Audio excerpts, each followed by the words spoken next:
Good evening, good morning, good afternoon, good day. I think we've covered our bases internationally for our demographics that have expanded wonderfully. My name is Herb and I'm an alcoholic. Welcome to our Big Book 12-Step Workshop. This call is being recorded. Please join me in prayer to have our minds and hearts opened.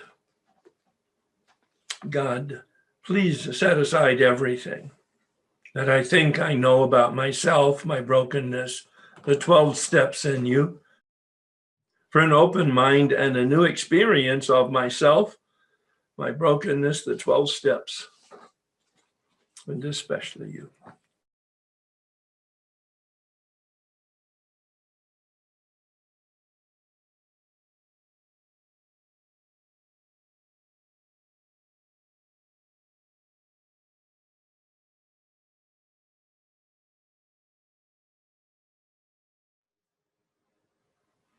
Please join me in the Serenity Prayer. God, grant me the serenity to accept the things I cannot change, the courage to change the things I can, and the wisdom to know the difference. Tonight, we're having our final discussion on step 1. We admitted we were powerless over alcohol. Dash. It's an important dash. Tonight we'll spend all of our time having a dialogue with you concerning your experience with the material after the dash. We've spent months on the material before the dash.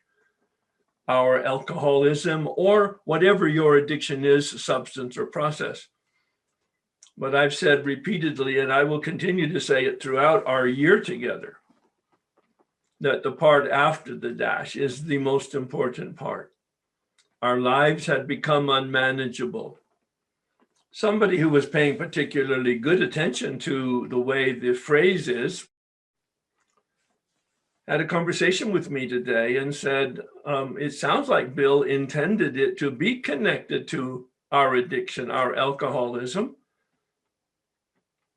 Our lives had become wonderful listening and reading of the literal text. Unmanageable. Yes, anybody who is in the practice of their addiction, their lives are going to be unmanageable. And perhaps that's the reason he didn't place the instructions that are in the big book, the explanations that are in the big book concerning unmanageability in the step 1 structure of the presentation in the big book, because he wasn't thinking about it, in fact, the way we're thinking about it. But you come to your own conclusion. And you've seen this before. The bondage of self is what Bill talks about. Of course, it has 2 components, the first and the second halves of the first step. If you're in your addiction, you're certainly in bondage. If you're in unmanageability, you're certainly in bondage. I have given you the model, and this is a repetition to make sure that you're embracing this model, because I'm going to, at the end of our time today, I'm going to give you the assignment on step 2. And step 2 is unpacked, I believe, in a much deeper way when you unpack it using this model of the body and the mind and the will. It certainly has, I believe, been supported by the way I've unpacked step 1 in the first step, addiction as the presenting problem, a problem of the body and the mind, the doctor's opinion and Bill's commentary about obsession, and then my interpretation of some material in the big book that leads me to believe the spiritual malady is in fact the real problem, a problem of the will. I use the word spirit there because some people prefer that. I make lots of subtle distinctions.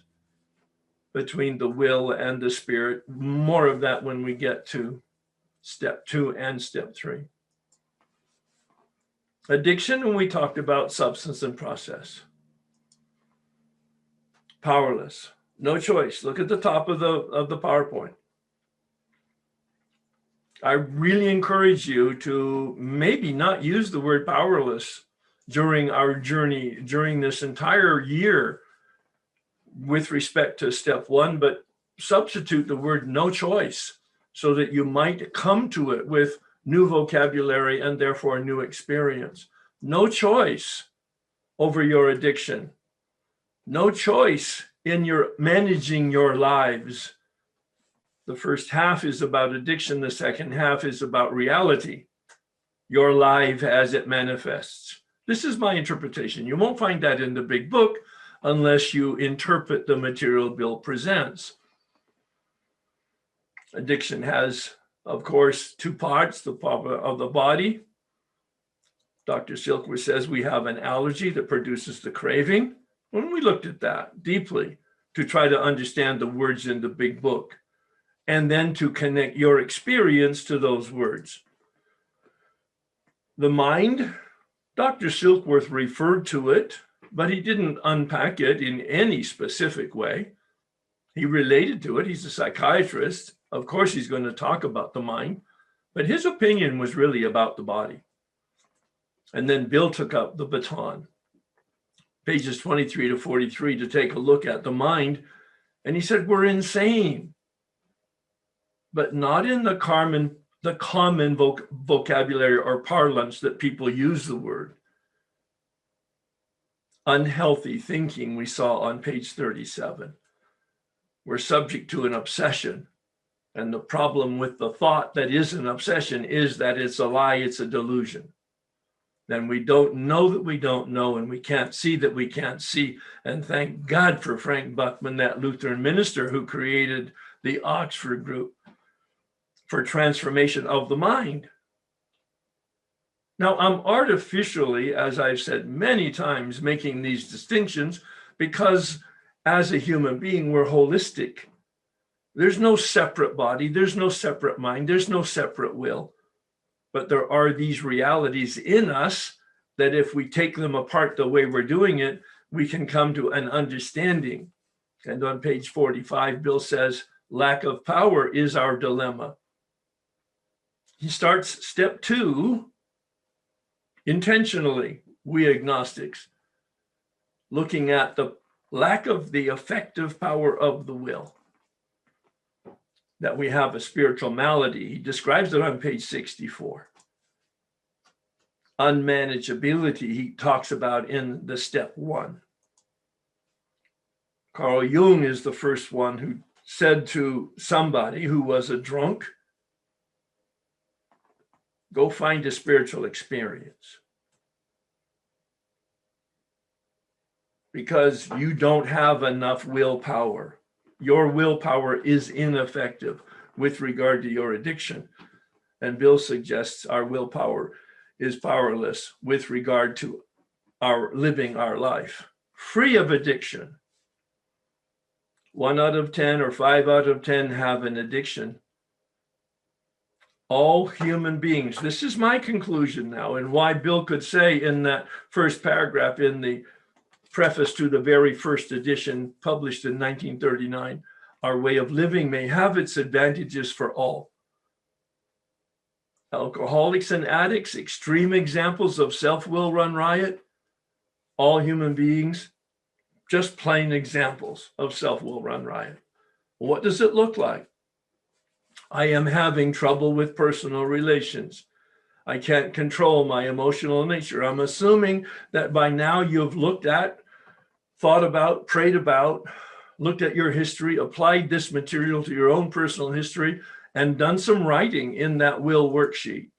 I am a prey to misery and depression. We're going to look at it tonight. I can't make a living. I have a feeling of uselessness. I am full of fear. I am unhappy. I can't seem to be of real help to other people. And quite frankly, my answer was, and I don't really care to help other people. I want to look good. I just don't want to be good.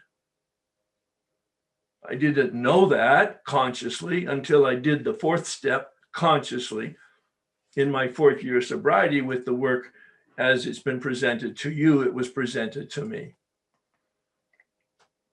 Step one, we're powerless. The only solution the doctor's opinion is full abstinence. It becomes problematic when it's not a substance, where it's a process addiction. What does it mean, abstinence? Pretty easy in process addiction like gambling. You just don't gamble. Pretty easy with regard to, what would be another one? Pornography. You just don't do pornography. I mean, I'm saying it as if I'm condoning the phrase, just put the plug in the jug, and I'm absolutely so far from that. I don't mean to at all, but just for simplicity's sake. But it's harder to say, have abstinence with regard to food, have abstinence with regard to relationships, have abstinence with regard to love, have abstinence with regard to fear and anger. Oh, what do we do with that? Exactly. Because they hijack us every bit as the substance addictions. Because we're vulnerable to an obsession. That's the insanity.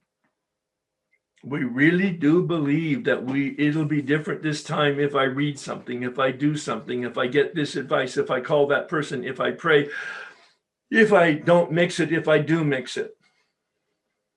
We really do believe it when we do it. And it never works, and we don't remember that it didn't work. And we don't remember the suffering. Not of a month ago or a week ago, but yesterday or this morning. And the solution is right thinking, where our mind is restored to sanity. What does that mean? Healthy thinking. That we are given a spiritual shield. I'm using that term poetically. A spiritual shield. I think of Star Wars and the shield that went around the starship. We're given a spiritual shield by somehow finishing this work, a grace and a gift that we don't earn, but most of us don't get it without doing some preconditioned work. I did. I had no preconditions other than willingness, and maybe that was the key, and maybe that is the key.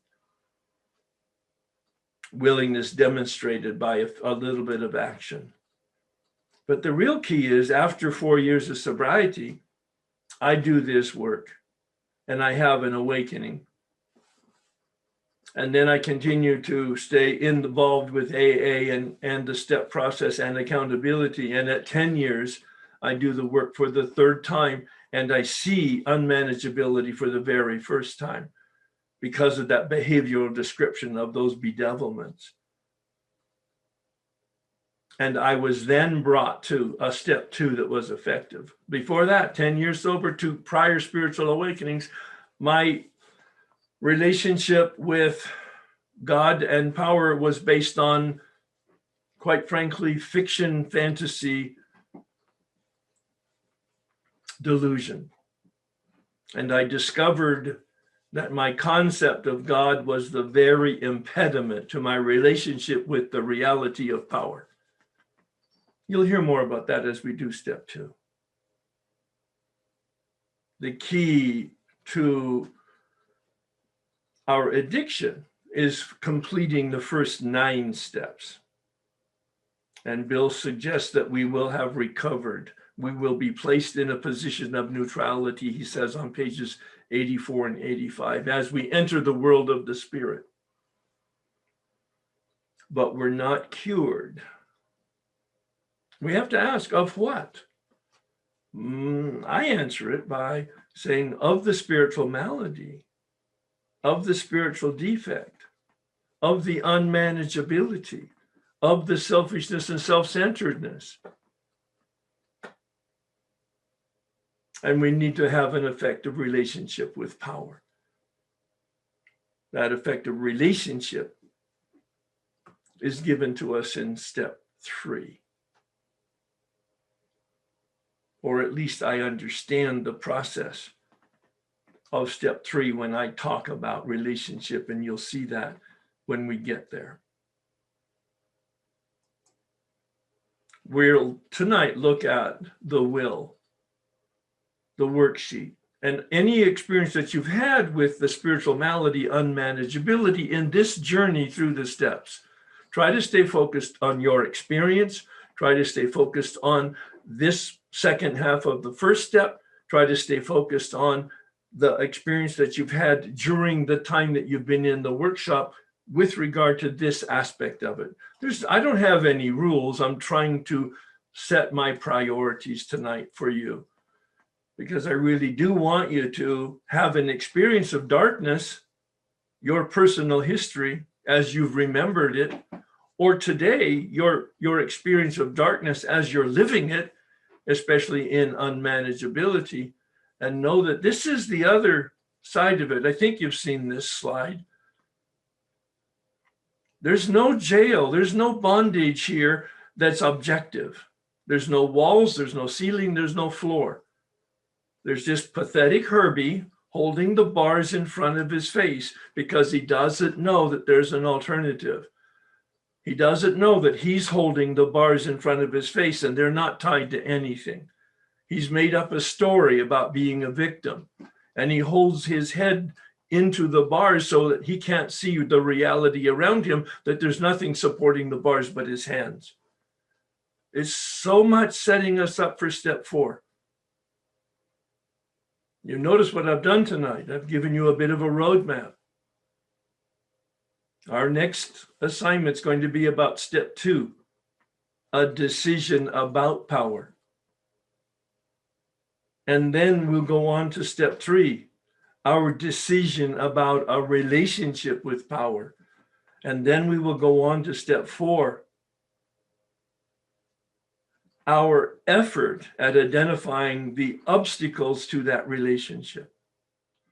I've mentioned before in this material on unmanageability, pages 76 and 79. I'm not going to spend any time on it. If you weren't here and or you don't remember, make a note of those 2 pages and take a look at the phrases willing to go to any length. On page 76, willing to go to any length to deal effectively with our addiction. On page 79, willing to go to any length for dealing with a spiritual experience, our unmanageability. Pretty amazing confirmation of the structure as I'm delivering it to you. On page 43, I've mentioned it before, but I think it's wonderful springboard for tonight's discussion, because again, it shows the parallel of the big book's confirmation of the structure that I'm introducing you to, even though it's not the structure in the big book. On page 43, Bill ends his discussion about step 1. I'm very clear, the way the table of contents and the way the book is written. He completes his discussion of step 1, his intentional discussion of step 1 in the structure of the big book on page 43. The alcoholic at certain times has no effective mental defense against the first drink. His defense must come from a higher power. And then on page 62, the material I've given you on unmanageability and the spiritual malady, he ends that discussion with the same conclusion with regard to unmanageability on page 62.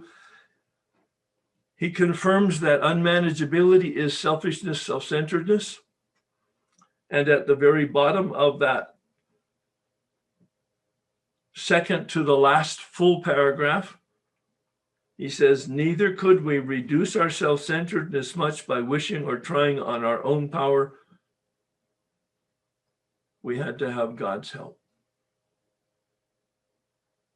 Again, setting us up for a journey into step 2. I'm in the food program and have been for many, many years. But I'm really taken seriously this piece about the spiritual malady and that it's it was about the food until I put the food down many years ago. And then it's about me and my problems. And I had an incredible experience this week where there was a huge interaction, and I have never felt such pain and such hurt and wanting to, make it all about the other person until I thought back on what we've been doing for the last while. And I could see that it's had nothing to do with the other person. It was my selfish, self-centered, it was my spiritual malady. It was all about me and had really nothing to do about the other person. And yet, of course, the first thing I thought is, what can I go eat? But after that, and as I kind of prayed and prayed and prayed, and thought about what we've been talking about, I could see that it was all about my thinking, my interpretation, and my spiritual malady, my will, my selfish and my self-centered. So I mean, I have learned so much with that over the last several weeks. I just wanted to share it, say thank you to you and to everybody else who I've listened to for the last weeks, because it's wonderful to be in a position after all these years of continuing to grow. So thank you. Well, and that was absolutely my experience. And so I did the steps the first time in 88, the second time in 91, the third time in 94. And every time I had a new experience. So I was pretty excited about it. But then I didn't feel, and I'm saying this not only to support you, but also as a teaching moment for everybody else, as to how to maybe discern the frequency of doing step work, if that's an issue with you. So I in all of those, I waited for the Spirit to invite me in my meditation practice to do the step work, and it worked out really well. But then nothing for 9 years. I didn't feel any inclination to do any additional journey through the steps 1 through 12 until 2003. And I chose a man to do that. It was a very good experience, but there was no real new experience. And I thought, oh, I've brought it to kind of a conclusion in terms of anything dramatic. Now it's going to be very subtle on a daily basis. So that's something I just wanted to share. And it's the interesting for me is I didn't get till maybe 27 years in the program that I was the problem. I didn't understand the selfish, self-centered. I thought it was the food. Oh yeah. And I hadn't had sugar in 20 years. Yeah. But it was still about the food. And my brain kept thinking it was about that. And finally somebody says, no, you're selfish. And I thought, I'm not selfish, I'm a good girl. Yeah. But the book tells me I'm the director that does stuff from being nice. Right. And so that was a big learning to tie that into the spiritual malady. And so, it's been the last few years. Now I just continuing to grow, but this has been really helpful. So thank you. Well, I'm glad we extended the conversation, because I'm sure that was a really helpful conversation, especially to the people in the food addict arena, because the emphasis is not about body size and about body weight, although that's an issue, of course, but the real issue is about your relationship with the Spirit, whatever that means to you. That's really the only issue. And then, as he said on page 64, if you take care of that, everything else is going to take care of itself. Yeah, that's good. Thank you. Wonderful way to start off our discussion tonight. Thanks. Why there's a problem, and I know that's the problem, instead of solving it, and I tried again and again and again, and I want a different answer from it. So why do I do that? Why is my character defect is I'm trying it again and again and again? Well, I don't know why you're using the term character defect. It sounds like a defect of your will, that your will is ineffective. And that's the whole subject of tonight's conversation, isn't it? Yes. Yeah. Yes, and why isn't probably a healthy question. It's like, Do you have that problem of a lack of effective willpower? Yes. So the healthy question is, what can I do about it? Well, I'm working on it. Oh, And really? All right. I mean, how's that I'm working really for working. you? Wait, how's that working for you? Like, for instance, I had an issue this weekend and I was able to say no, and no was the complete answer for me. Okay, so and how did you get the willpower to do that? My sponsor, my therapist, myself, writing and reading and meditating and going to meetings as much as I could. And Okay, so you've given me a laundry list of wonderful tools, but what have we been talking about here in terms of the ultimate answer to giving you power? What can I do? What can I do mm-hmm. to have effective willpower? Nothing. I'm powerless. I don't have a choice on my own power. The only answer is I need to find a power other than myself. And that's not my sponsor, and that's not meetings, and it's not meditation, and it's not self-confidence. Mm-hmm. So what do you do now?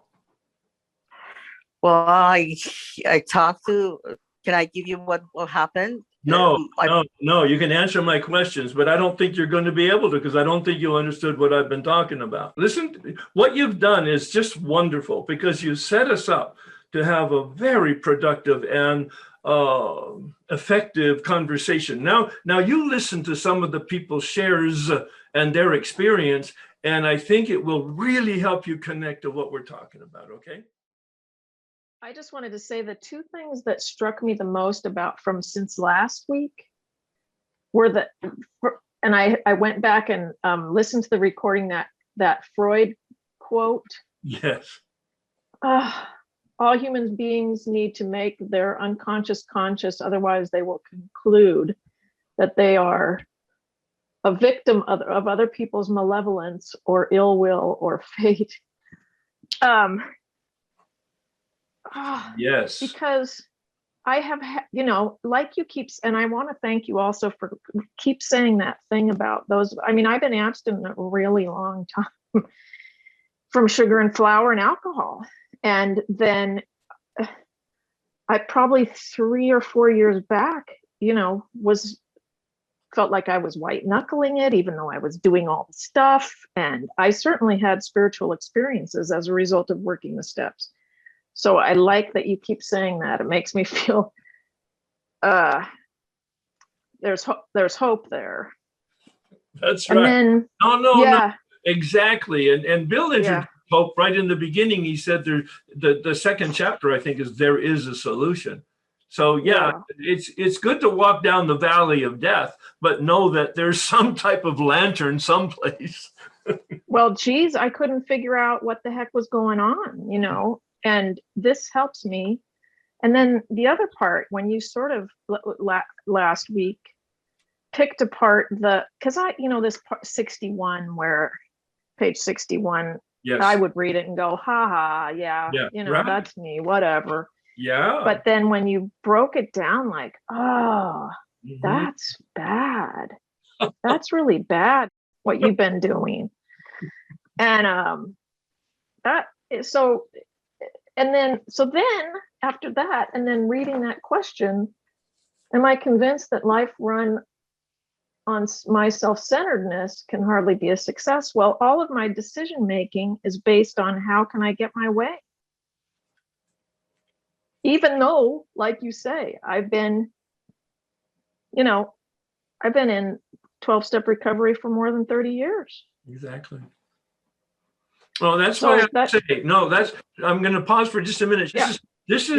You're speaking, I mean, it's because you're confirming that what we're doing is effective, that you're having this experience after that kind of length of sobriety. And I just want to say it. It's the best kept secret in the 12-step rooms. Yeah. Yes. Here makes me want to cry. Well, yes. It's good. Yes. It's good. Yes. I'm sorry, I didn't mean to interrupt, but go ahead. That's really all I had to say. I just, it's good stuff. Thank you.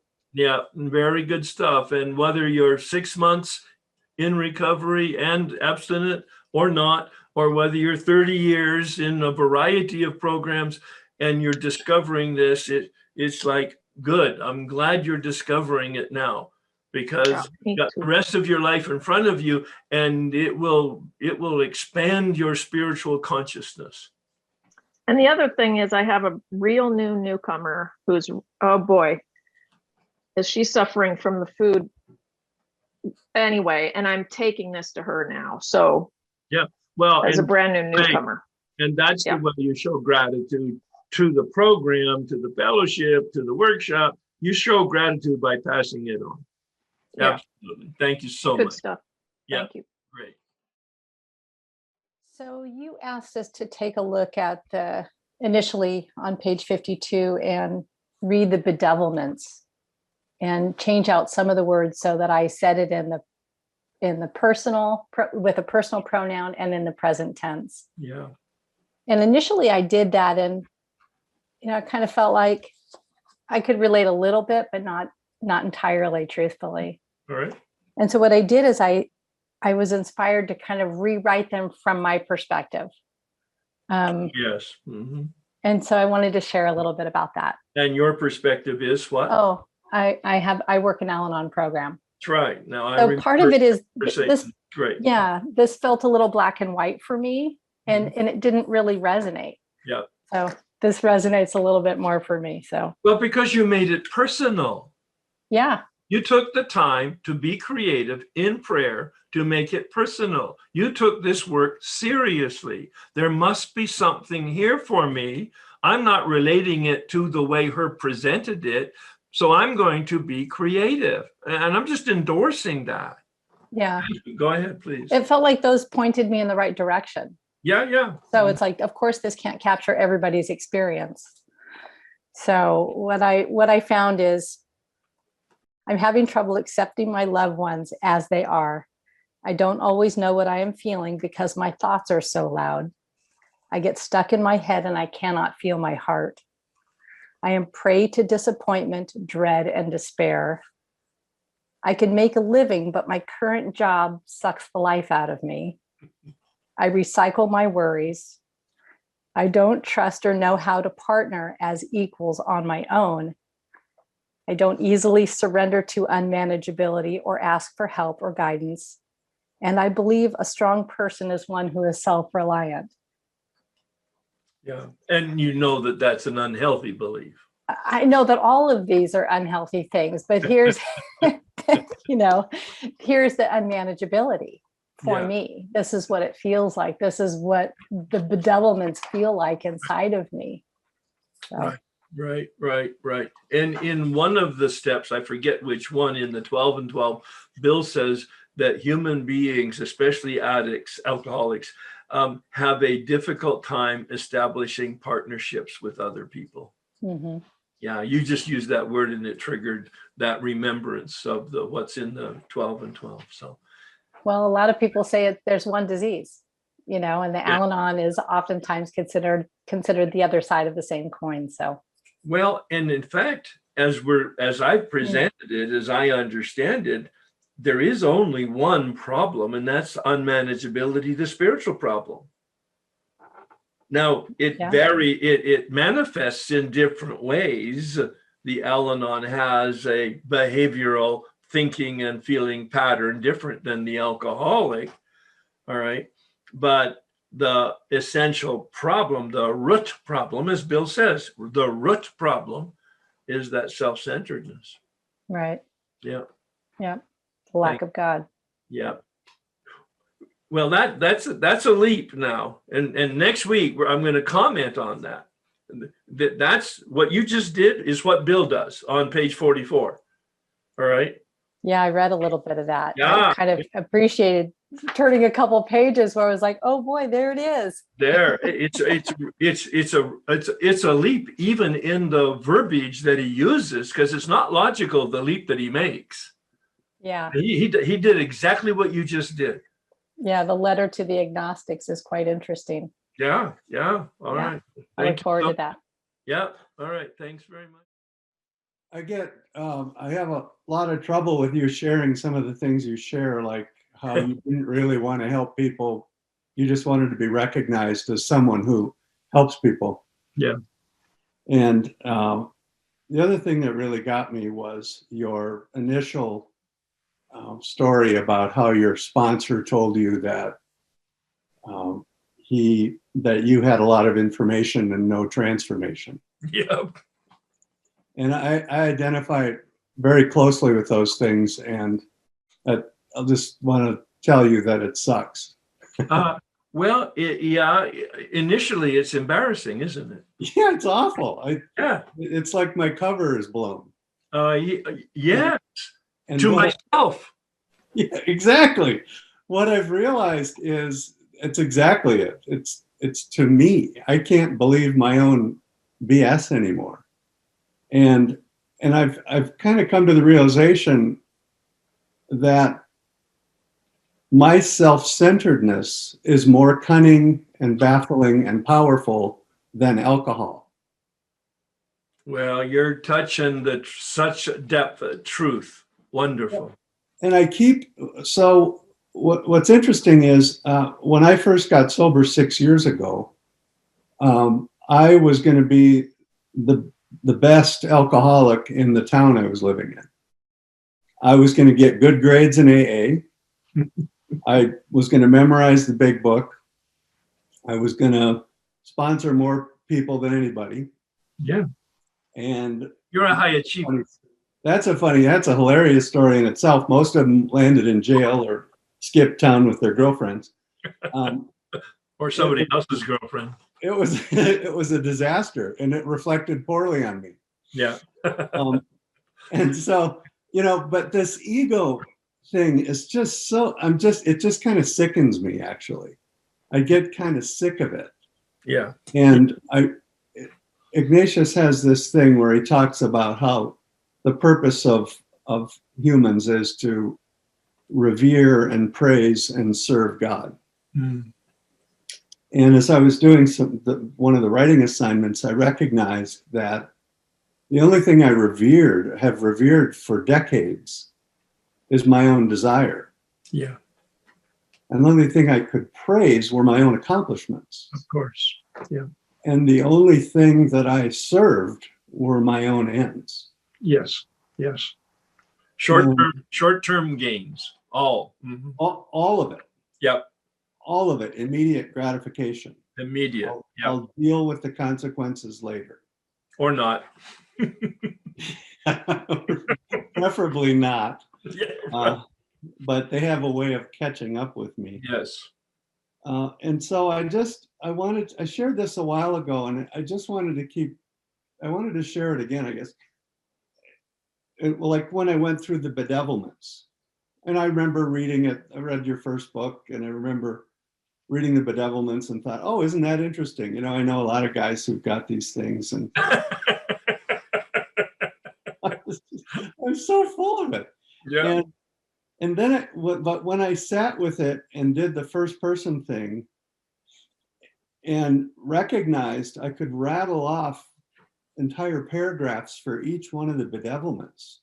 And most poignant of all was how I almost destroyed my own marriage many times. Yeah. And it was always her fault. Yeah. She wasn't enough of this, or didn't do enough of that, or Right. He was just a little bit different, or Right. Would handle this differently. But for the grace of God, I would have destroyed the relationship. Yes. That ultimately played a big part in saving my life. Yeah. And yeah. At the same time, and I want to just make sure that you're hearing it, but other people too. Yes, the grace of God, but there had to have been something in you, like some level of goodness, some level of willingness, some level of an openness for you to get the traction that the grace invited you to. See what I mean? yeah, I in treatment, they used to talk about how God quieted the liar in my head long enough for me to see that I needed help. Wow. long enough to see that I was in trouble. I love it. I was in big trouble. Yeah. Yeah. And so I thank you so much for this and to this wonderful community, because each week the work takes me a little deeper. Yes, it does. And it's the same thing over and over, but it goes a little deeper. Yes. And you hear it differently, even though I say it the same or pretty close to the same, you hear it differently because you're different every week. Because if you're pressed up against it gently, you become more open, you become more conscious. Therefore, I can say the same thing I did last week or the week before, but you hear it differently because you're different. Yeah. Yeah. Thank you. No, I mean, thank you, because it's not a comment I would have made without your prompting. And I think what we did was expand everybody's now understanding and experience of what they're already experiencing, or the hope and anticipation and expectation of what's in front of them. So that's great. Thanks very much. And one of the things that was so interesting, and I actually talked to my sponsor about it, was this looking at will versus looking at spirit as that third side of the triangle. Right. Because spirit, I recognize, okay, we're all spirit, God's spirit, I'm spirit, God's in me, I'm in God, all that. But to have it spelled out as will, it's almost like something in me clicked. I'm like, oh, Yep. so it's like the executive functioning. God is the executive. I'm the employee, just the No, but director. you're right on the money, and you're using terminology from brain biology and psychology that this is the executive functioning. Yes. Right. So what was interesting is it's the marriage of like, okay, I have this meat that I walk around with all kinds of blood and stuff, going through it. And then there's the brain, which is a great toy. I got a good install. It's a lot of fun to play with. Yep. Doesn't go haywire. Yep. But then there's this thing that just like, it's that fusion and it's that third side. So I guess, first of all, just thank you for that, because I've been looking at that will ever since because I've paged through the material as soon as I downloaded it. And I guess because when I was taken through it, the correspondence was, as my sponsor explained it, was the fellowship treats the body, the steps treat the mind, which made a lot of sense because I'd been taken through the steps out of the 12 and 12, where I learned a ton, but I didn't have that experience, did not have it. And I was searched, I was so hungry for it. I was looking everywhere. I wouldn't leave people alone. And then the service treats the spirit, right? So the three legacies fit the triangle. Like, well, that's beautiful. I love the symmetry, but I have an idea, I think, of how that works with will. But I would love it if you could, if that's something that works for you, that those legacies against that, if you could, is this the appropriate time to talk about that, or we could do it another time? That's also fine. I see that we'll spend some time on it. I think it's a wonderful insight. And it's totally, the vocabulary is totally arbitrary that you're using and that I'm using, but we identified it similarly. So I'm not going to spend any time defining, because you and I are talking the same language. Right. Okay. I would say that the will could in fact be that third component in terms of the service, because it's the decision making to put myself into action. Now, I use the term spirit synonymous with soul. And so the soul is that life force in me that contains all of these executive functionings. All right. So I personally make that distinction. I don't do it in the workshop because it's not necessary. What I'm trying to communicate is the function of the will in us that makes decisions to take actions, because many times we know what the right thing is to do. Oh yeah. But how does it get translated, that knowledge, into actual action, doing the right thing. That's a very different function. And it's, quite frankly, it comes out of the training I had, all right, which goes all the way back to Aristotle and then St. Thomas Aquinas. And I was trained in the monastery, and that's my background. So, but it so helped me unpack this step one this way over iterations of going through, as somebody earlier said, going broader and deeper in the work. Oh, I think you just said it, actually. Yeah, I did.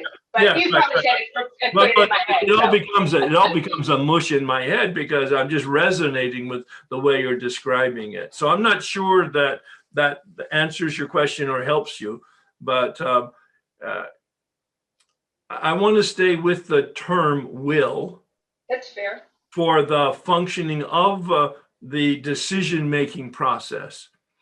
And in fact, expanding yours and everybody's sort of perception of that, I'm going to refer you to a page in the Way of Life document so that you can actually see what I'm talking about. The way I approach the steps is I divide the steps into will and mind, that all of the even steps are mind knowing, understanding steps, and all of the odd steps are decision and action steps, which is pretty amazing to see the dynamic that this process is built for us as human beings, at least as I've modeled it.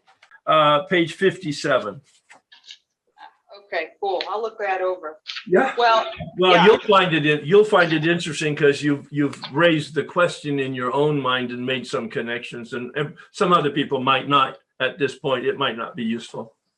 Well, I guess for the just pure unmanageability or no choice, what's been fascinating, especially this past week, although I've noticed it, growing awareness of it throughout this work, this time through, has been the profound lack of my having anything to do with when I go do something that I'm not supposed to do or don't want to do, but I find myself doing it.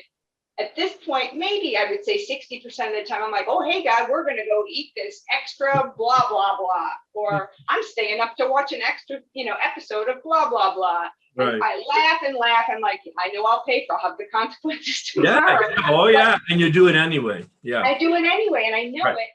Yeah, more, especially as we get into steps 2 and 3, you'll see the application of what you and I are talking about as I try to unpack it using that vocabulary. Great. Yeah. All right. Can't Thank wait. you. Yeah. I'm looking at abstinence and ACA in the process addiction, and what that looks like is honesty and mutual respect and having a deeper relationship with God. Now, I don't know how that really can be measured on a daily basis. I mean, we do give out coins, but there's not that definitive, like when I came into AA 32 years ago, Al-Anon 32 years ago, OA just about 2 years ago, the food's down. This is the one that I'm working on. And so it's hard for me to measure that abstinence. I know when I'm out of it, but it's not like a daily, it's not like I can string a year of not being a jackass or not being kind to people. Basically, what the program is teaching me is to be kind to myself, kind to other people, and don't get into fights with people. And then when I wake up the next day, I feel better. Yeah. I'm like, oh God, I thank you for stopping that. So I can see in the will that if I'm not taking care of myself, I may not do so well the next day. Yes. Or the day after. Yes. And the whole point of this experience that sometimes I make decisions consciously that are not in my best interest. And I don't seem to be able to stop myself. And the whole point of this process is to get to a point where our willpower is so in alignment with reality or our concept of God's will. Our will is so in alignment that we don't have those major speed bumps in our life. Okay, because because when I just wanted to share really quickly, in the doctor's opinion in the book, in the big red book for ACA, it's mind, body, then spirit. But then Colleen, you already cleared that up for me. So Right. thank Right. you. Thank you. Yeah, I don't have any problem with the word spirit. I like the word, but again, we have to understand, what does the author mean by it? What does the book mean by it? And Bill uses the word spirit the way I've interpreted it, I believe. In step 10, he says, we enter the world of the spirit. A capital S. Well, I'm not sure it is. Maybe it is. I'd have to, actually, that's a really good question. I'll have to take a look at that. I'm not going to do it right now, but pay attention. And thank you very much for that button that you pressed. Pay attention to initial capital letters and the words that normally would be capped that are not in small letters. That really tells you what the author is thinking. If in fact it's not just a typo. But normally it's not a typo. It's revealing a contrast that's subtle until you get it, and then it's not subtle at all. Page 61 finally made sense to me. In what way? In what way? In what way? I thought it was very general and very theoretical. It was theoretical, Yeah. and that I just love the analogy of the theater, etc. Yeah, yeah. And he did a great job. And something so simple happened. And I talked to my sponsor this morning, and I realized that I am actually doing this. Yes. I couldn't, and it's basically that I get very upset when people change their plans. Yes. It's like I can't deal with it. Okay. Yes. And you know, I've been told I have too high expectations, et cetera, Yes. et cetera. Yes. Yes. You're wrong. Okay, You've been and told you're wrong, and that didn't help. Both are wrong. Okay. This is good. So somebody changed their plans at the last minute, and I was very upset. So whatever I did, I did. And then I realized I had to change my plans. Holy, but it was just, and I was going to do it right away, text somebody. I said, no, I'm going to do my quiet time. I'm going to talk to my sponsor, whatever. And my sponsor said, it's not that the people change plans. It's like, I'm the problem. I get upset. It's my reaction to those plans. That's it. And it's my self-centeredness. It was like, what does this have to do with self-centeredness? I mean, that's how my mind thinks. I get it. And how can I say this? And she said, I take it personally. And so then I started to think about this. Yes. And they don't care. I'm not important. It's all about me. It's all about me. And then something I wrote from the big book, am I not a victim of the delusion that I can rest satisfaction and happiness if only I manage it? And to me, it's try harder and harder and harder. Actually. And I think it's, I want these people to do things my way. Yes. I want, I'm the director. And if they would live according to my beliefs, yes, then you know the truth, and you are the light and the way. Huh? That's a quote from the New Testament. Okay. But it just, I actually experienced. And when you said something about Freud, make the conscious unconscious, I thought, how? I do see the world as like against me and all this. But you just had the experience. You just had the experience of making your unconscious conscious. Oh, is this it? Okay. Well, isn't it? Yeah, exactly. You were not aware, and now you're aware. Okay.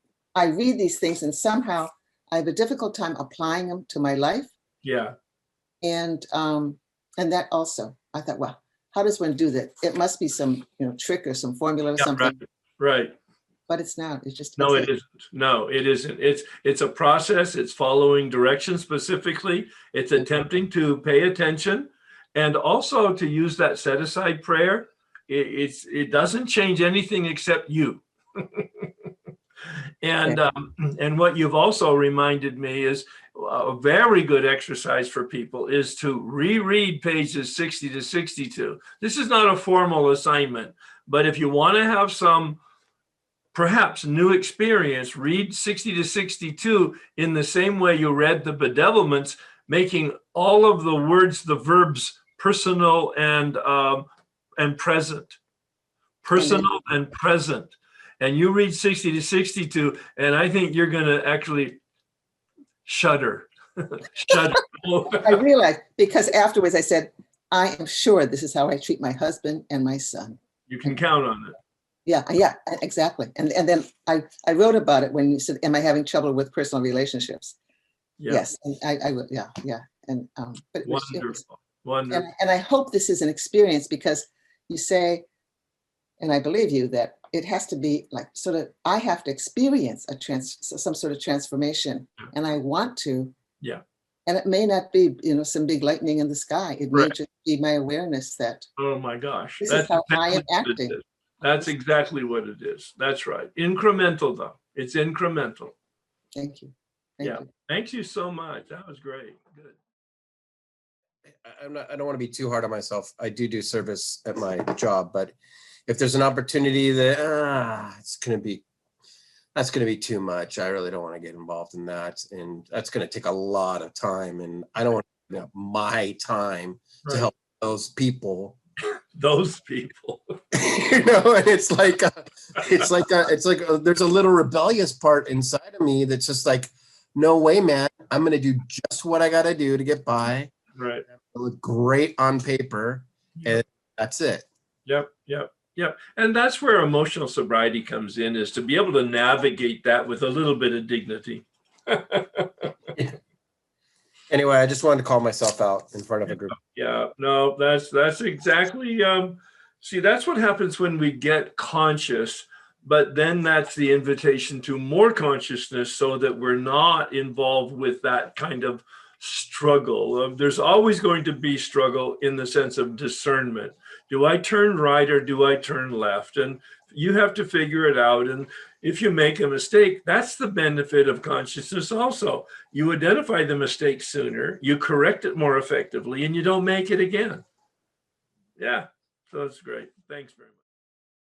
A lot of the repetitive crises in my life and dis-ease I'm Al-Anon,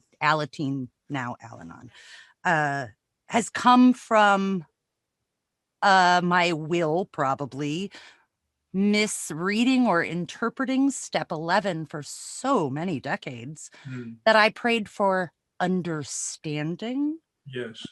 So that I'd have the power to carry out God's will. Because if I get it, then I can do something about it. And that it really wasn't until I hit that hard rock bottom, and I'm a retread, that second bottom is hard, that I got the quote gift of desperation. And I have always loved that spells God, and that ego is edging God out, and how those two, it's kind of like ego on one shoulder talking and God on the other. Yeah. But that as soon as I start asking why instead of how, and the answer for how is so simple. So I have come up with it's an anagram, I guess, for why is who helps you. Okay. And then I ask how. And the answer from the big book is honest, open-minded, and willing. And I think those, and the H, the O, and the W really covers the body, the mind, and the will. Yeah. Seems like a perfect key for the perfect lock for me. Yeah. So I just wanted to share that. Well, and your metaphor for good and evil, on the shoulders, right and left shoulders, reminded me that Dr. Berger puts it this way. He's a clinical psychologist, PhD, 50 years sober this year. And he says, we try to get the best in us, manage the worst in us. I love the gentleness of that, and also the personal responsibility that I'm a mix of darkness and light. All right. And what I focus on is in fact going to grow. Magical magnifying mind. There it is. No, Yep. Really, yeah. So Acceptance is the key. yeah. Thank you, Herb. Thank you. So, and I said that for anybody who might have flinched when I said we're going to step 2 and I talked about God. If you flinched or you had some type of a tightness in your stomach or a burn in your brain, it's okay. Because the title of chapter 4 is We Agnostics. All right. So we're going in there fully prepared to have an open mind. The homework reminded me of why I was drawn into the work that you do in the first place. I had been working with my sponsor and she had me working your workbook and I could not figure it out. It was way over my head. It was much too complex. And I think I was still of the opinion that like it was like I couldn't listen because it was too serious. I couldn't take, like, if there wasn't humor in like the message at this point, it was not for me, right? What I had done when I got the first assignments from her and continued to do now is to, yes, I like to look up the descriptions, but it also helps me to look up the in the thesaurus to see other words, and then I kind of look up those descriptions, and it gives me like a fuller, like a more full, it's like the thumbprint on the iPhone. Yeah. Oh, that's interesting. Yeah. Or I call it, because of my generation, I call it the Rosetta Stone. That's what I refer to as my guidebook. But you're right. It's really dense, and it's kind of like graduate school, and if you're not ready for that, and by the way, of course, I've grown beyond that, and I had very little humor in 2004. Exactly. Well, what struck me was a couple of things. The first one was willpower. It's right there in the definition when I was looking up the definitions of these words. Control exercised by deliberate purpose over impulse. I mean, you can just stop at control. Yeah. Willpower, control. So I'm out. And then admit, it seems like the easiest word, but I almost felt like, am I responsible to email Herb right now and tell him the definition of this? This is crazy. This must be like a new discovery. I felt like freaking Columbus or something, because it was the contrast, but like the perfection of it. So first, admit, acknowledge, recognize as true, and accept as valid. And then it goes on to allow access, and then blah, blah, blah, a privilege of entrance, right? So like, because I had always looked at this as like admitting is this this totally shaming kind of thing. Yeah, total implosion. Yeah, just the worst, super embarrassment. Yeah. Yeah, it's like open the door to the light is to admit you in. It's crazy. And it reminded me of the, let go to receive. And so what it kind of like, what it boiled down to for me was like to concede, which I think of as a total negative connotation, right? And then to give right the privilege of entrance, privilege of access. I loved that. That did it for me. And there were a lot of other, mind-blowing. Well, that's the fun. If you're a word person, and some people are and some people aren't, then using the dictionary like that, chasing words and looking up their synonyms, and then using a thesaurus. I mean, that can it can be a fun experience if you find that fun. Yeah. So anyway, I'm just really happy to be here, and I'm just tickled pink, so I'm gonna stop talking. Thank you for your enthusiasm. All right, thanks. 2 weeks ago, you were mentioning the guillotine over our heads that can fall at any point in time, and we have no choice. Yeah. Fully agree with you. Manageability, or the lack thereof, coming from an Al-Anon perspective. Yes. Whenever things seem manageable, we want to wreck and ball it and give into our disease. Is there a point in time, or can there be a point in time when life may actually be manageable? The whole point of this work is to empower you to manage your life. The whole point of this work is, in fact, to get enough power so that you can, in fact, self-regulate in step 10, emotional sobriety. That when you're disturbed, you own it and you take the actions to change it so that you're not disturbed. And I use the word, and you'll hear it when I come to step 3, alignment. Alignment, it's not in the big book, but it's such a great word to describe this process. Is about turning from my self-centeredness, which creates chaos, to other-centeredness, which creates calm. And it's the turning to be in alignment with reality and life as it flows. Follow up to that. The idea being that this happens on our higher powers timeline. It can't be something we control. Correct? Well, we don't control it, but I don't believe in a higher powers timeline. That's the only reason I hesitated. Yeah. Yeah. I believe in evolution. Yeah. Our own personal evolution as well as the evolution of the species. There's a difference. I mean, a square is a rectangle, but a rectangle is not a square. You know. Oh, wait. No, you may not have heard what I said then. My personal evolution fits inside the evolution of the species. Of course. Do I influence it? You know, minimally. But I'm subject to it. That's the point. Yeah. And well, see, now that could be a spiritual awakening if in fact you're seeing that as the explanation of reality. Don't take reality personally, because it's just happening.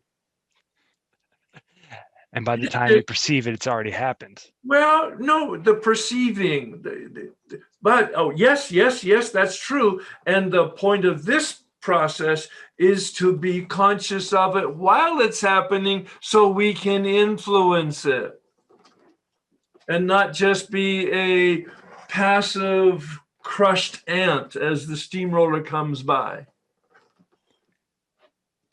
So we can still be the ants, but we can get out of the way of the steamroller. Bam.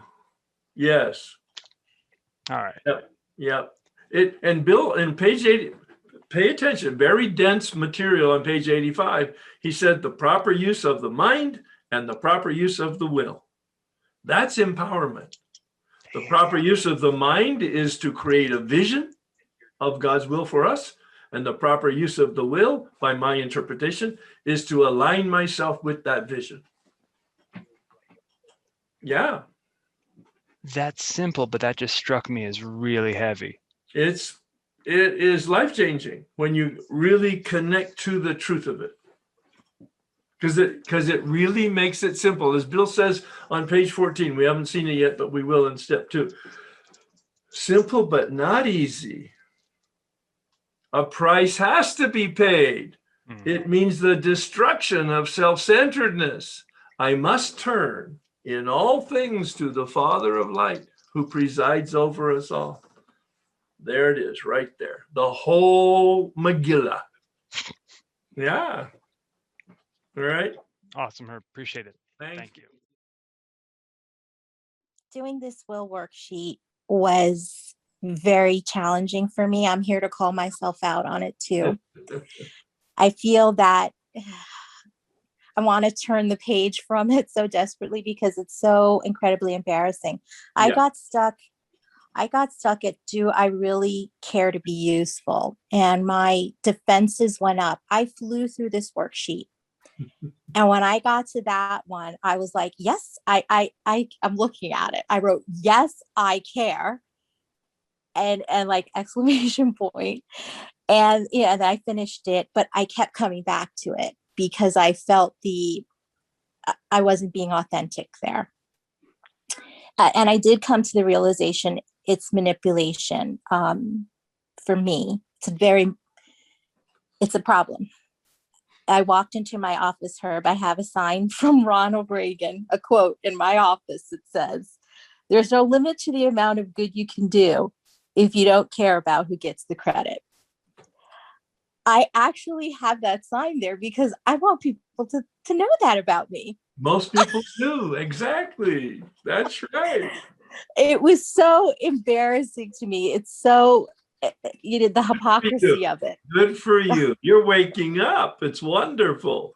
It doesn't feel so good, but No, it doesn't. But I needed to just, share that and say that openly and hear myself say it. My ears are red right now, even as I. Exactly. But But thank the best you. part of this is your smile and your humor about yourself. Aren't we just pathetic? Yes. A real hot mess, but Yeah. I'm sticking with it, and thank you for what you do. I appreciate If it. you continue with that sense of humor, you will stick with it. If we get too serious, of course, we'll peel off because we'll lose interest in it. But thank you so much. Yeah, that's great. I keep reminding myself what you said at the beginning. Hold on tight. And I find that I really have to hold on tight because when I was reading about the bedevilments and reading, like, what? I'm selfish? Not me. Yeah. I'm self-centered.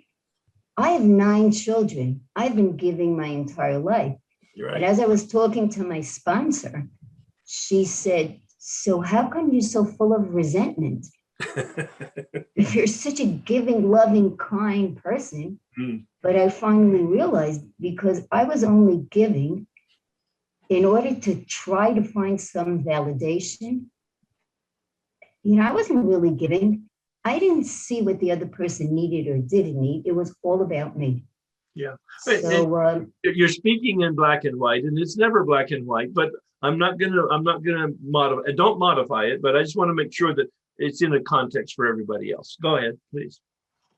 So I'm so grateful that, if I didn't have the support of my sponsor, and if I didn't have the support of the group, Yeah.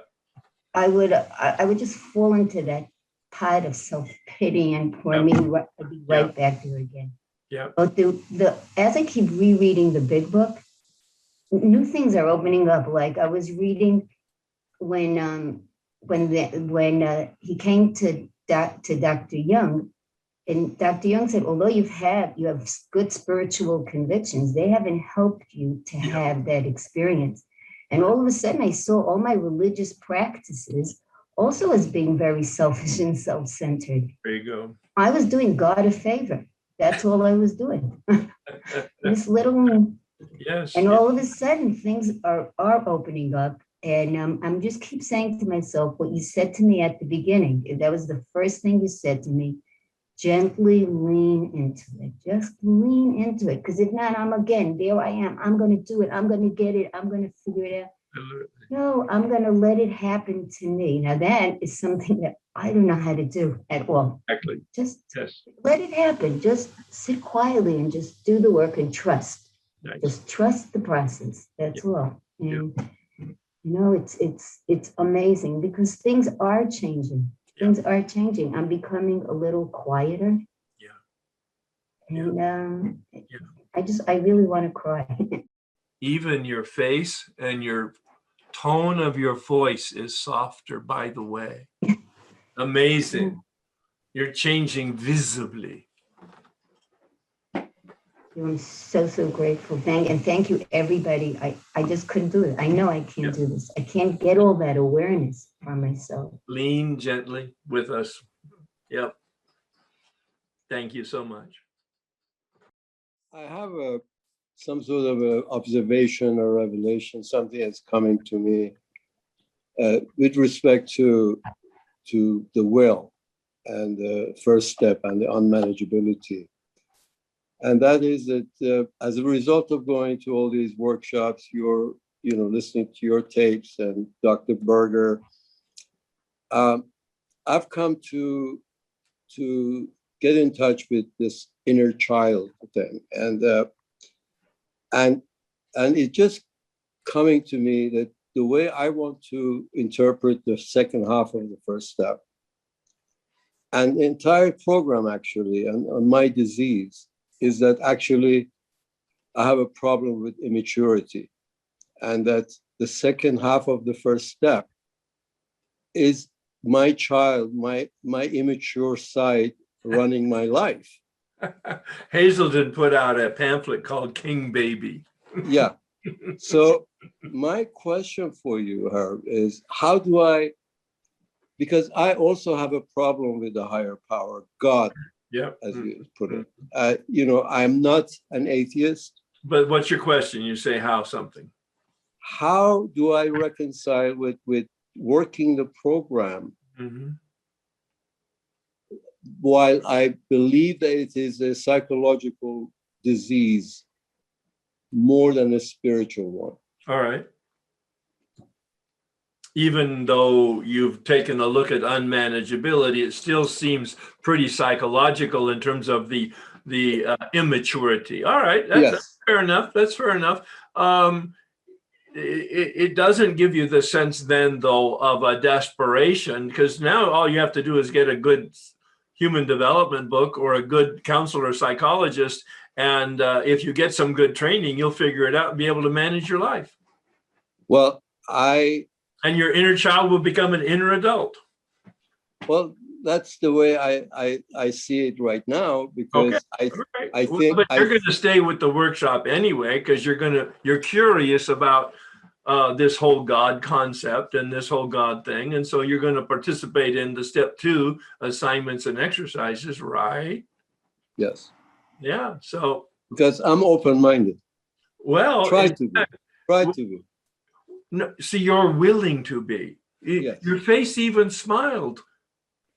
Because you know the truth, you're willing, but not so much. Right? Thank you. Yeah, no, thank you. No, stay with us again. All right. Like so much shit going on. Yep. And I am so balanced because you taught me that the God, your God, and the God that I know is the God of reality. And I just totally accept reality. I go for my treatments. I do what I got to do. I'm totally just really in alignment with what is happening and what I'm doing. And today at the treatment, there was a little bit of mishap because I have a port and the port wasn't working and they had to give me it in my vein and I got to go back to another doctor for my port and blah, blah, blah. It's all blah, blah, blah anymore. I just do what I got to do. Yeah. And it's all, I swear, I thank you from the bottom of my heart for giving this life that I have that just accepts everything and is just in alignment with reality. Yeah, acceptance is the key. You don't have to like it. No, who likes cancer? Who likes cancer, but I do it. Yeah. Right. But it's reality. And don't take it personally. Oh my God, that was a wonderful way for us to round the corner tonight. So I'm so glad that you stayed with us and shared your experience. And I don't feel like God is doing this for me. God is doing this against me. God is in me that I'm able to show up there. And I was making jokes with everybody and they're like, you are amazing. And I'm like, I'm only amazing because of the things that I've done, you know, and 99% of it is from this workshop. So I don't know. Thank you so much. I don't know where I heard it, but it's a great way to end after your share also. And it will keep you awake between now and next Tuesday, maybe at night. So I apologize for that. But I heard in a meeting someplace, I don't remember where, when, or who said it, God protects us from nothing and supports us in everything. Truly. We're going to explore all of that as we do steps 2 and 3. We're preparing for step 2. So obviously we're going to be looking at chapter 4 and rereading it from page 44. You've looked at page 44 before. Look at assignment 6. And it says in item 3, read and highlight chapter 4. I'm asking you to read and highlight it just from a general standpoint. I am going to ask you read it 3 times. Each time I give you that assignment, in the next 2 assignments, I will give you a question to ask while you're reading it. Right now, I don't have you asking yourself that question. Just read it generally, highlight it, whatever word or phrase seems to have some meaning to you. I will be asking you to use a different color highlighter the next 2 times you read it. So I'm suggesting that you have 3 different color highlighters. You'll understand that as we get into the assignment. Assignment 6 has item number 1, lots of definitions again. Those definitions are critical. Not only look them up, but write them down. Pick the one that you like, a short one or a long one, doesn't matter. There's no right or wrong answer, and you'll see the many dictionaries and the many interpretations that people have about these words, but we want to understand the words in the big book. I'm going to focus next time on pages 44 up to perhaps 53 if we have time, and then I'll give assignments for more reading later on. The key before you really start the work is item number 2.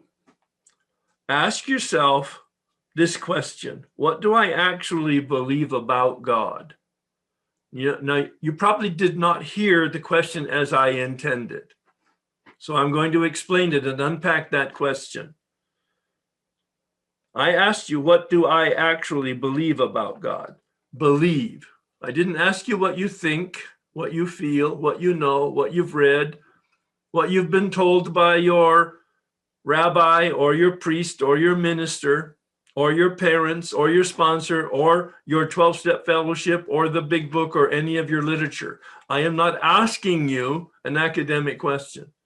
I am asking you to ask yourself, what do you today, as you're reviewing this during this next week, believe? Obviously, you need to look that word up to try to understand what that word means. But it's not know or feel. It's not think or been told. It's not about theology. It's about what do you believe personally today? And write it out. Write out your answer, whether it's a phrase or a sentence or a paragraph or a page or more. It doesn't matter. But not only think about it, do all the dictionary work that I suggested and pray about it, but write it out and do that before next week, because I'm going to give you another assignment that builds on that next week. And I'm giving it to you this way because that was the way it was spoon-fed to me when I was 10 years sober. And it blew open the lid on my agnosticism, this process. You probably want to follow the direction in number 4, which is to reread and highlight, if you haven't highlighted it before, the Spiritual Awakening in Appendix 2 on page 567 in the back of the book. You did that at the beginning of the workshop. What the hell, that was January, several months ago. It'd be very good for you to reread it and try to understand it maybe a little bit differently or a little bit more deeply. A spiritual awakening, a spiritual experience. Please join me in the Serenity Prayer. God, grant me the serenity to accept the things I cannot change, courage to change the things I can, and wisdom to know the difference. Yeah, this is a wisdom journey. Yeah, thank you, everybody.